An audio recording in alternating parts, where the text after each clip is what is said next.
So ఇక మరిన్ని details చూస్తే తనను కాపాడటానికి ఎవరూ లేరని రేణు దేశాయ్ ఓ ఇంట్రెస్టింగ్ ట్వీట్ పెట్టారు. నిన్న వీధి కుక్కలను చంపేయడంపై ఆమె మండిపడ్డారు. ఈ విషయంలో కొందరు తనను విమర్శిస్తున్నారని, ఆ విమర్శలకు భయపడే ప్రసక్తి లేదని, తన పోరాటం ఆపనని అన్నారు.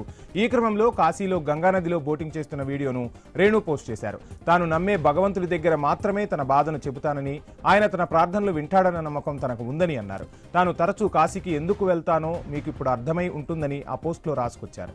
అలాగే వీధి కుక్కలను చంపడంపై తన పోరాటం గురించి కూడా రేణు ఈ పోస్టులో రాసుకొచ్చారు. తానెప్పుడూ తన వ్యక్తిగత హక్కుల కోసం పోరాడలేదని తెలిపారు. కానీ వీధి కుక్కల విషయంలో ఈ పోరాటం ఆపనని, కొన్ని కుక్కలు చేసిన తప్పుల వల్ల వందల సంఖ్యలో వాటిని చంపేయాలనే నిర్ణయం సరైనది కాదని తెలిపారు. ఈ విషయాన్ని మీరు అర్థం చేసుకునే వరకు పోరాడుతూనే ఉంటారని స్పష్టం చేశారు రేణు దేశాయ్.